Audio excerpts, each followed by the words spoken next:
Okay, so this is officially the first installment of what will be a number of conversations that I'll have with a camera about life and my pursuit of it.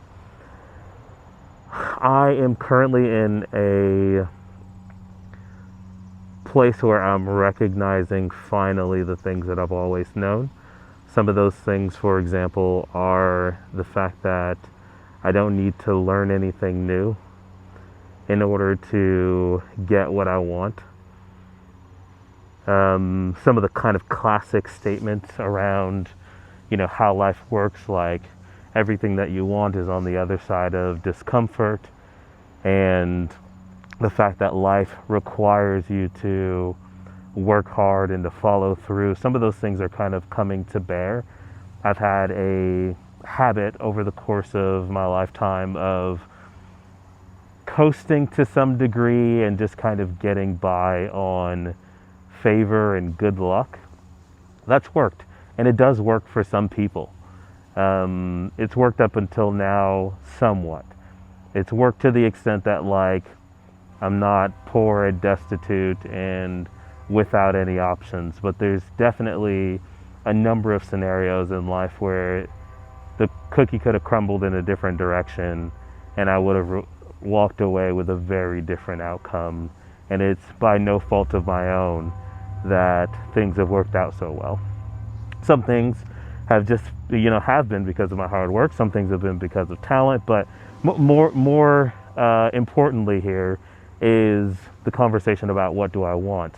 What I actually want, there's a gap between the life that I live today and the life that I want. I'm not there yet.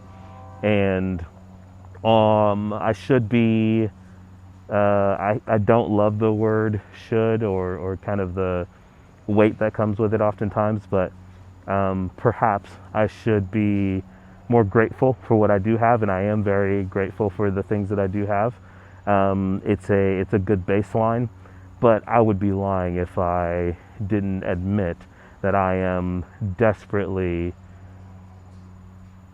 dissatisfied with the current nature of my life.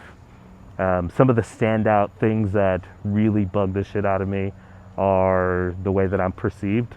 I don't love the way that people see me, the way people talk about me, the way people talk to me, the way people talk, behind my back when I'm not there. Not even, behind your back isn't necessarily like a bad thing. It's just kind of when you're not in the room.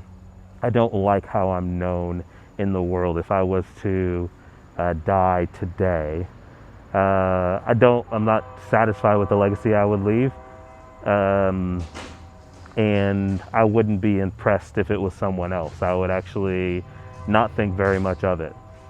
And so my question to myself today is, how do I close the gap on purpose? And it's going to require a great deal of discomfort. I absolutely know that discomfort is on the way. And the biggest thing that I really want to hold on to here is choosing my discomfort. I sit around and I wait for the inevitables of life to come up and swallow me. And I know that it's going to happen, and the confidence that I think that I have in myself is confidence that I'll be able to deal with the hard times when they come. Well, the truth is, hard times are always going to come. So if I choose my hard times, at least on the other side of it, I actually get what I want. In the current scenario, the other side of the hard times is kind of more hard times, because on the other side of those hard times are people perceiving me in a way that I don't have control over. I didn't actually write the narrative, and I don't like it. It's not to my preference. And so I have to be the person who is narrating my life more than anyone else is. That's the only solution for living a life that I'm not satisfied with, or whose narrative I don't fully support. I have a son now, which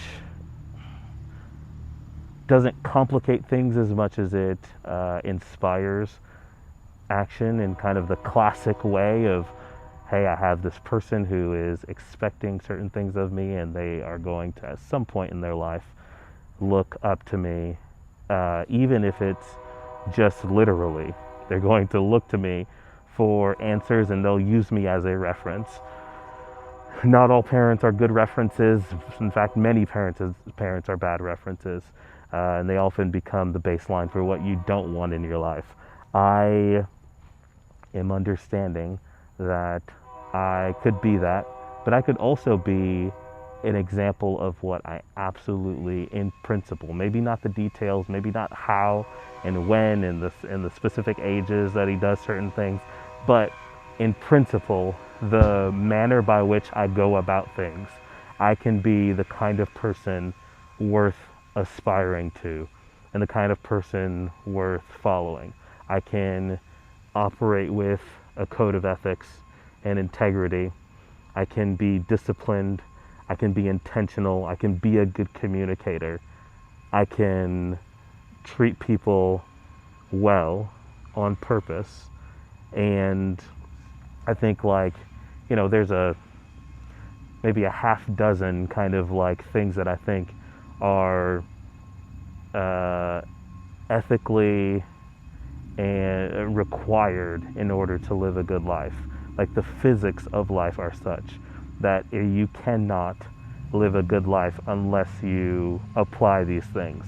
One of my favorite definitions of kind of life and of physics is, you don't apply physics, physics applies itself to you. Meaning, like, there are certain things that are simply truths of life, like gravity, that you don't apply. You're not smart when you fall, right? Or that you understand that you're going to fall. You are simply someone who recognizes the principles that are at play, and you don't apply it, it applies itself to you. And there are other principles like that that are applying themselves to me, some of which that I'm not aware of. And these are the things that I want to leave as a legacy for my son. And so I don't want to overtalk. I think this is, by definition, a time period in my life where it's time for action and not just talking about it. And so I'm going to come back and kind of like set an expectation for what the kind of rhythm of these conversations or these check-ins will be. But this is a fairly good start for what I think this is going to look like. Thanks.